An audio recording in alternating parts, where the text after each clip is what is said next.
Kata-kata adalah racun. Pertanyaan, jika kebenaran tidak dapat diungkapkan dengan kata-kata, lalu mengapa semua Buddha menggunakan kata-kata?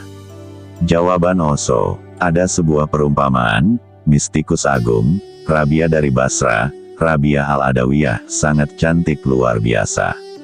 Suatu ketika seorang pemuda kaya dari Iran datang ke Basra.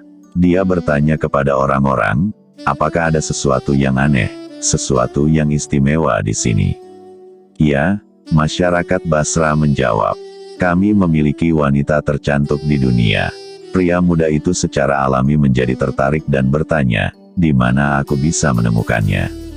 Mereka semua tertawa dan berkata, di mana lagi?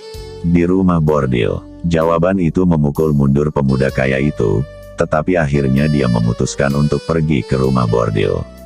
Sesampainya di sana, mucikari meminta bayaran setinggi langit. Si pemuda membayar biaya itu dan diantar masuk. Di sana, di ruangan yang sunyi dan sederhana, sesosok wanita sedang berdoa. Pemuda itu terpana dan berpikir kecantikan apa yang dia miliki. Dia belum pernah melihat kecantikan dan keanggunan seperti itu, bahkan dalam mimpinya. Hanya untuk berada di sana adalah berkah. Suasana penuh doa mulai memengaruhinya. Dia lupa akan hasratnya. Dia memasuki jenis ruang yang lain seolah dibius. Dia pun berpaling kepada Tuhan. 1 jam berlalu dan dia merasa seolah berada di kuil. Kegembiraan dan kemurnian seperti itulah yang dia rasakan.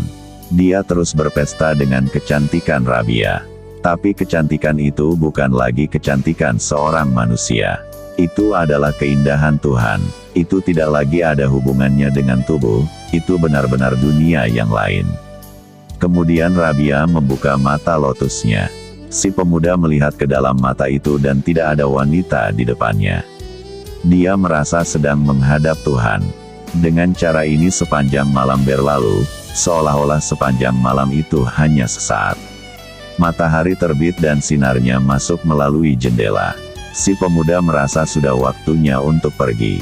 Dia berkata kepada Rabia, aku adalah budakmu. Katakan apa saja di dunia ini yang bisa kulakukan untukmu. Rabia berkata, aku hanya punya satu permintaan kecil. Si pemuda bertanya, apa itu? Rabia berkata, jangan pernah memberitahu siapapun apa yang telah kau lihat dan alami di sini. Biarkan orang-orang datang kepadaku. Kecantikanku ini tidak lain adalah jebakan yang dipasang untuk mereka. Aku menggunakannya sebagai pintu bagi mereka untuk memasuki Tuhan. Tolong, berjanjilah kepadaku bahwa engkau tidak akan pernah memberitahu orang lain apa yang kau alami di sini malam ini. Biarkan mereka datang ke pelacur dan rumah bordil, karena jika mereka tidak datang, mereka tidak akan pernah datang kepadaku. Oh, jadi inilah rahasia kota ini. Seluruh kota mengejar kecantikanmu, namun tidak ada yang memberitahuku tentang pengalamannya. Rabia tertawa dan berkata, ya, aku memeras mereka dengan janji ini, dari mereka semua. Rabia menggunakan kecantikannya sebagai jebakan. Buddha menggunakan kata-katanya sebagai jebakan. Krishna menggunakan serulingnya sebagai jebakan. Mira menggunakan tariannya sebagai jebakan.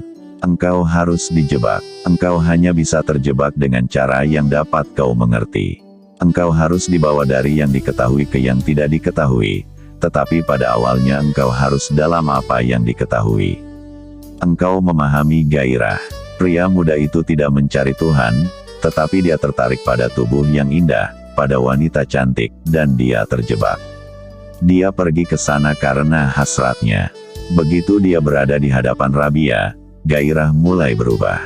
Gairah itu menjadi doa. Engkau dapat memahami kata-kata, itulah sebabnya semua Buddha menggunakan kata-kata. Mereka mengetahui dengan baik dan mengatakan berulang-ulang, bahwa kebenaran tidak dapat diungkapkan dengan kata-kata. Tetapi engkau hanya mengerti kata-kata dan kebenaran tidak bisa diungkapkan dengan kata-kata, lalu bagaimana cara berkomunikasi? Perjalanan harus dimulai dari tempat di mana engkau berada. Para Buddha harus mengucapkan kata-kata. Kata-kata akan membawamu lebih dekat dengan para Buddha. Kata-kata tidak akan memberimu kebenaran, tetapi kata-kata itu akan membawamu lebih dekat kepada para Buddha. Begitu engkau dekat dengan mereka, engkau akan mulai melupakan kata-katanya. Engkau akan mulai jatuh ke dalam keheningan. Kata-kata tidak dapat mengungkapkan kebenaran, tetapi mereka dapat membawamu dekat dengan seorang Buddha. Dan itu lebih dari yang dapat kau harapkan dari kata-kata yang sangat miskin. Itulah sebabnya para Buddha terus mengatakan di satu sisi kata-kata tidak ada artinya, di sisi lain mereka terus menggunakan kata-kata. Kata-kata berarti bagimu, engkau tidak tahu bahasa keheningan, engkau tidak tahu bahasa keberadaan. Engkau hanya tahu apa yang ada di pikiranmu. Engkau telah melupakan yang lain. Jika aku ingin mengeluarkanmu dari pikiranmu, aku harus mulai dari pikiran.